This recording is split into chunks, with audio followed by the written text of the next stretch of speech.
হেৰা দাবীৰ দেশত সবে ভৈলন্ত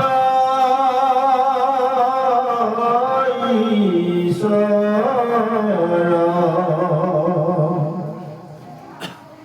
অবুদে অবুদে পুত্ৰ ভৈলয়ে কৈ পাৰা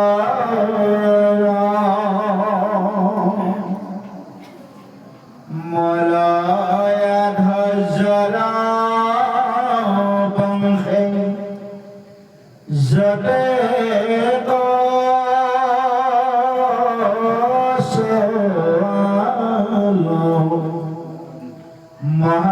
মহাবলবন্ত হবে হইল নাহি পালা সৈধ্যয় মনুৰা কালে মলয়া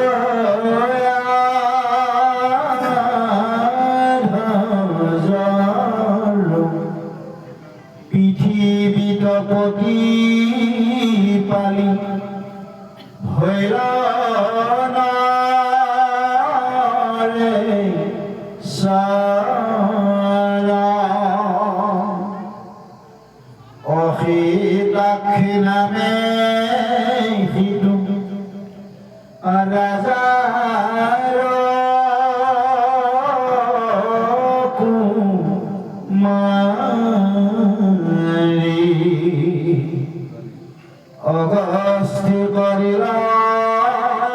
বিহা শাস্ত্ৰ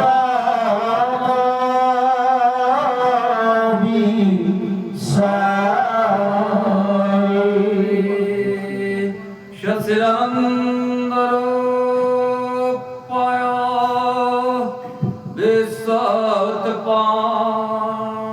বিশ্বৎপাদ্রিত্রয়ে ত্রপত্রয় বিনাশয় শ্রীকৃষ্ণায় বয়ং নমঃ শ্রীকৃষ্ণায় বয়ং নমঃ নারায়ণ নমস্কৃতং নরসৈব নরোত্তম দেবীং সরস্বতীং ব্যাসং ত্রতুজয় মুদীয়তে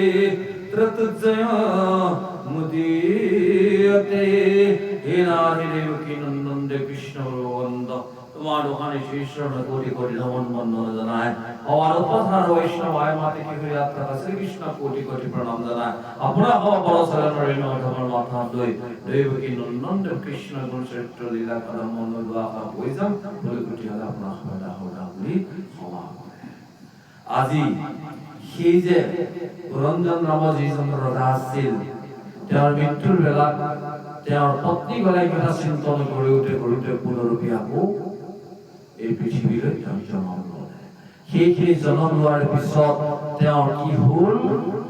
তেওঁ বৈদৱী নামেৰে লোকত প্ৰখ্যাতৰ সেইজনে আছিলে তেওঁ তাত হৈ আজি সেই ৰঞ্জন অৰ্থাৎ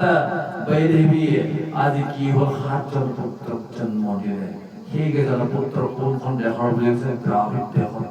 হৈলন্ত ঈশ্বৰ দ্ৰাবিড় আমাৰ বৰ্তমান কৰ্ণাটকৰ সেইফালে পৰে দক্ষিণ ভাৰতত এনেদৰে আজি তেওঁৰ পৰা অবুবেদ নামৰ দুজন পুত্ৰ বেলেগ বেলেগকে হৈ এনেদৰে সমস্ত মলয়া ভাৰতৰ অৰ্থাৎ দক্ষিণ ভাৰতৰ যি মলয়া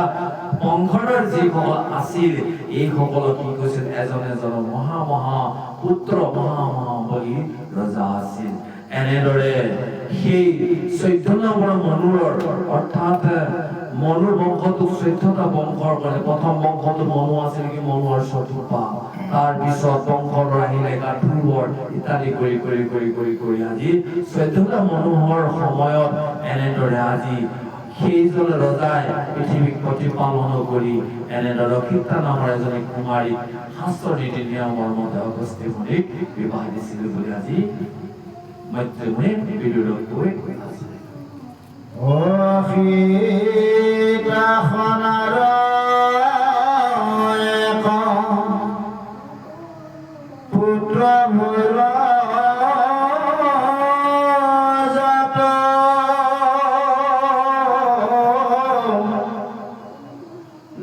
গৃহসূত্র নামটি জগতে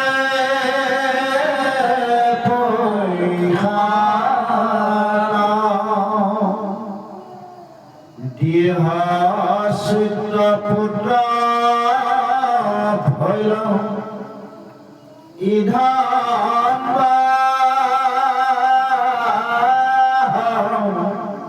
নাম ইদিনি ভুবনে যার খ্যাত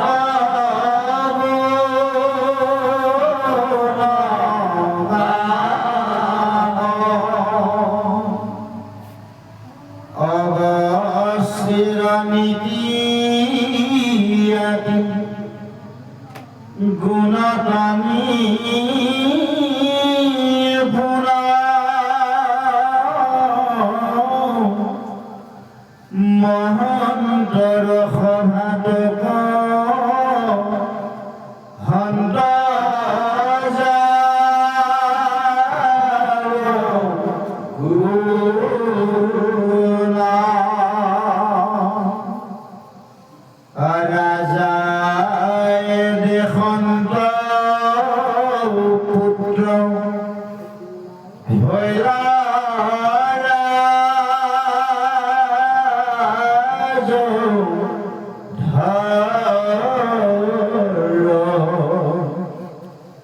আপনাক দেখিলন্ত বিধাতা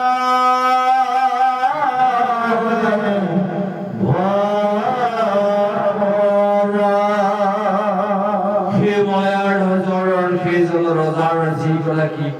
পুত্ৰী আছিল অক্ষিতা তা অগস্ত্য ঋষিৰ লগত যে বিয়া দিলে সেই দুয়োজনৰে পৰা এজন পুত্ৰৰ জন্ম হ'ল সেইজনৰ নাম গৃহসূত্ৰ আৰু গৃহসূত্ৰৰ গোটেই যিখন জগতে অৰ্থাৎ স্বৰ্গমন্ত্ৰৰ পাতালত প্ৰখ্যাত ৰজা আছিল আৰু সেই গৃহসূত্ৰ ৰজাজন তেওঁৰ নামটো কি আছে ইন্দ্ৰমম্পা তেওঁ এই নামেৰে তেওঁৰ যিটো গুণ এই তিনিওখন ঠাইত গাঁৱে গাঁৱে চুকে চুকে কোণে কোণে এইজন ৰজাৰ গুণটোক সকলো লোকে প্ৰশংসা কৰি এনেদৰে তাৰ পিতৃ অগস্ত্যৰ যিটো নীতি যিটো গুণ এই গুণটোকে থকাৰ কাৰণে তেওঁৰ ৰাজ্যত থকা সকলো ভকত বৈষ্ণৱ বা মহন্তসকলে সেই গুণখিনিকে সদায় গায় থাকে এনেদৰে মলয়ৰাজ ৰজাৰে তেওঁ ৰাজসিংহাসনত বহি থকাৰ পিছত নিজকে যেতিয়া বৈৰুদ্ধ দেখিল ইয়াৰ পিছত ৰজানে আজি সেই পুত্ৰক কেনেদৰে ৰাজসিংহাসন দিব সেই মৈত্ৰীমুনি বিদুৰে এই কথাখিনি কৈ বিদুৰক কৈ আছে পুত্ৰ কবিভাগী ৰাজা দিলন্ত সকল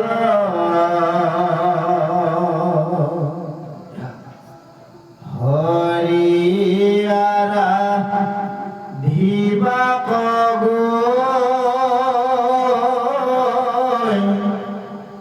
লন্ত কুলাচল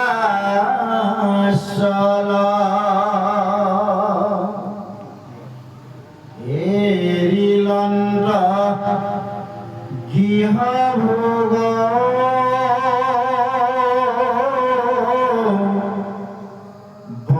বন্ধু পৰিজন হৰিপদ আৰাধিৰে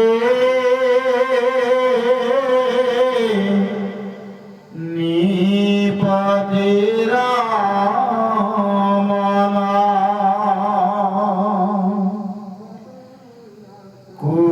কুলাচল লাগি যাবে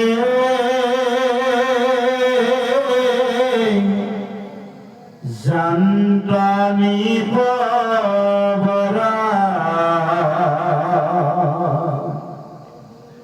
বৈদভিউ লড়িলন্ত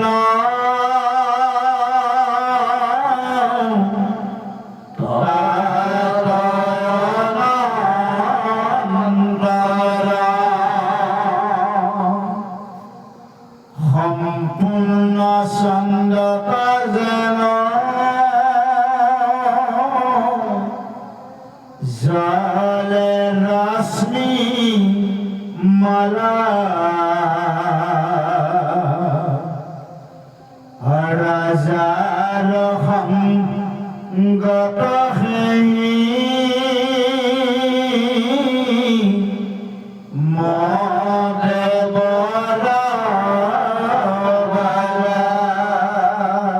আজি মলাৰ ৰজৰ যায়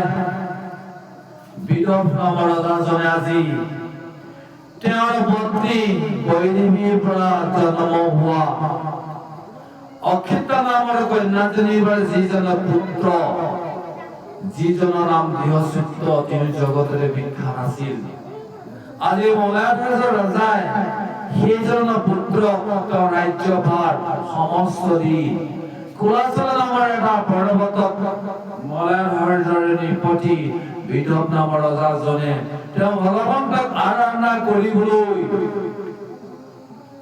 আজি দেৱৰীখি নাৰদে প্ৰাচীন ৰাজাক কৈ আছে নিজৰ ঘৰ নিজৰ বন্ধু নিজৰ পৰিজন আৰু ৰাজদৰবাৰত যিমানবোৰ ভোগ কৰি আছিল এইবোৰক পৰিহাৰ কৰি আজি